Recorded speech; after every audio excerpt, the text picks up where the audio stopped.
Le chirurgien m'a dit que malheureusement, j'espérais qu'on puisse garder le sein. Il m'a dit non, ça va pas être possible, la tumeur était trop grosse.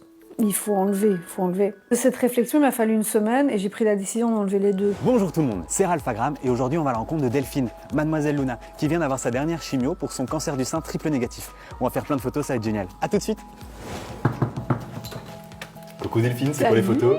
Et je vais t'apprendre à mixer aussi. Ça va être trop chouette. C'est ici ton petit studio alors? Ouais, c'est ici que je bosse, c'est ici que je mixe, que je fais de la radio. Donc si ça te va, on s'installe là? Ça va être génial. Delphine, comment vas-tu? Je vais bien. Tu vas bien? Ouais. Tu as eu ta dernière chimio lundi. Ouais. Comment tu te sens? Ben écoute, on va dire libérée, délivrée, en tout cas j'espère. C'est une fameuse étape de franchie, parce que c'est quand même 16 chimios, donc on est sur 5 mois de traitement. C'est long et ça ne l'est pas au final, maintenant je peux le dire, maintenant que c'est fini. Tu as appris comment que tu avais eu un cancer? Écoute, je l'ai appris en surveillant un kyste qui était déjà là depuis un petit temps et qui devenait quand même de plus en plus gros et de plus en plus moche. Et donc en décidant de l'enlever simplement en pensant que c'était toujours quelque chose de bénin, il s'est avéré que ça avait un peu changé de bord et que ça ne l'était plus du tout. Et donc là, ça a été un peu branle-bas de combat. Donc sur le moment, c'est quand même vraiment un gros coup de massue sur la tronche qui te tombe dessus. Parce que tu trouves ça injuste, parce que tu te dis que, moi je suis quand même quelqu'un, je fume pas 12 paquets de clopes par jour, tu vois, je fais vraiment attention, j'ai une vie saine, je suis sportive. Je pense aussi vraiment ce qui m'a fait peur, c'est qu'on m'empêche de continuer à faire ce que j'aime faire. Parce que je suis vraiment passionnée par ma vie, par mon boulot, par tout ce que je fais. Et j'ai un caractère où j'ai un peu du mal, où tu m'as interdit de faire quelque chose. Donc je me suis dit, cette maladie va m'empêcher de faire tout ce que j'aime. Et ouais, c'est pas évident comme annonce, évidemment. C'est une petite bombe, quoi. Mais en tout cas, merci d'être qui tu es. Merci à toi. On va faire quelques photos. Avec plaisir. Oh là là.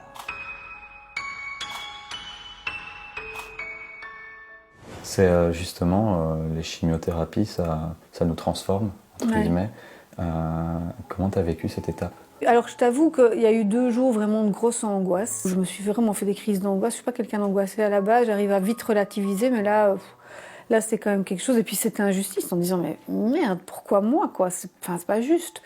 Alors ma maman a eu un cancer, ma grand-mère aussi, mais enfin on avait regardé, il n'y avait pas de risque génétique, donc a priori j'aurais pu passer à côté. Et donc la première chose que j'ai fait aussi, c'est appeler le boulot à la radio, chez Radio Contact, et dire voilà, je suis malade, mais s'il vous plaît, ne m'écartez pas, on verra. Je ne sais pas du tout, je vais dans une inconnue, mais est-ce qu'on peut faire comme si tout allait bien et puis gérer au jour le jour? Et c'est ce qu'on a fait au final. Je pense qu'on me fait remplacer une fois et j'ai continué à vivre normalement. Le plus dur, je pense quand même, c'est de perdre tes cheveux. Tu sais que ça va arriver. Petit à petit, tu vois que ça commence à tomber sur les côtés. Tu les touches pas trop, mais tu vois quand même que ça tombe. Mon coiffeur, qui est un ami aussi, m'a dit écoute, tu viens, on va raser, ça va bien se passer. Et puis au final, il m'a obligé à me regarder. Il m'a dit regarde, il dit tu vas t'habiller, tu vas te maquiller, tu vas te donner un petit look, tu vas mettre des boucles d'oreilles et il dit tu vas voir tes canons.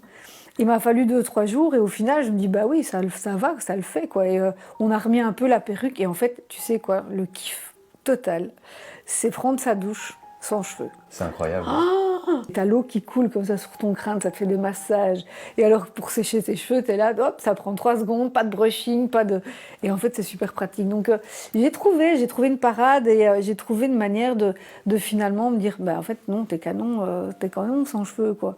Et j'aime bien. Le chirurgien m'a dit que malheureusement j'espérais qu'on puisse garder le sein. Il m'a dit non, ça va pas être possible, la tumeur était trop grosse.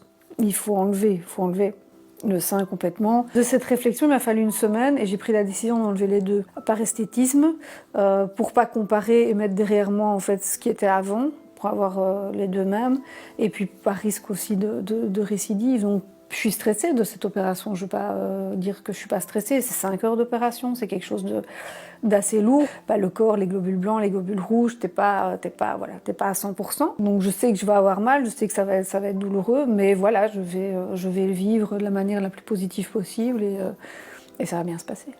Cette année, le thème du Télévis, c'est les héros. Pour toi, qu'est-ce que c'est un héros? Un héros, c'est quelqu'un qui accomplit plein de petites choses au quotidien et qui est content de lui. Je pense que tout le monde peut être un héros, mais je suis fière de moi, donc quelque part, je trouve que je suis une héroïne. Et quand j'étais petite, je voulais être Wonder Woman. Je tournais devant la télé en espérant qu'en tournant, que j'allais me changer comme elle. Et d'ailleurs, j'ai fait tomber la télé un jour, ma maman était fâchée après moi. On a fait tout à l'heure des photos magnifiques. Est-ce que ça te dit qu'on change de tenue et qu'on refasse une autre série? Oui, Super. avec plaisir. Ah Génial.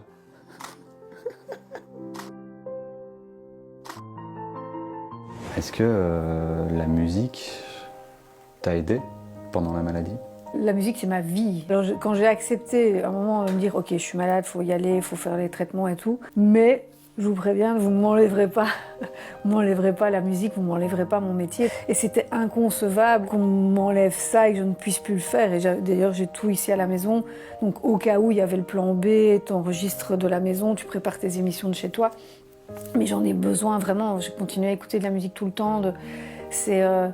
La musique passe une émotion incroyable. Je me suis dit que je ne voulais pas à un moment qu'il y ait un morceau qui peut-être, tu vois, me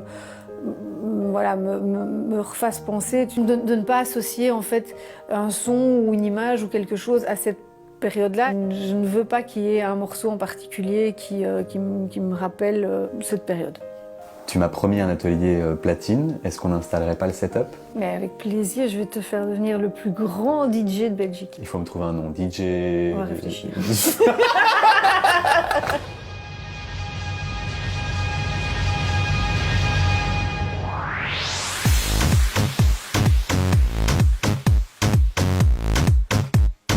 J'ai un truc à te proposer. Dis-moi. Moi, je mixe Ouais. et toi, tu danses. Pourquoi? Je vais te montrer. D'accord.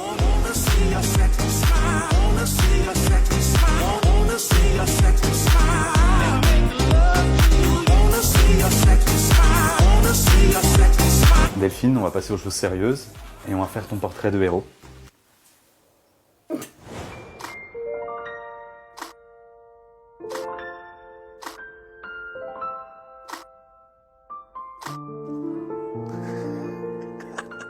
Et si vous voulez voir le résultat, ça donne ça.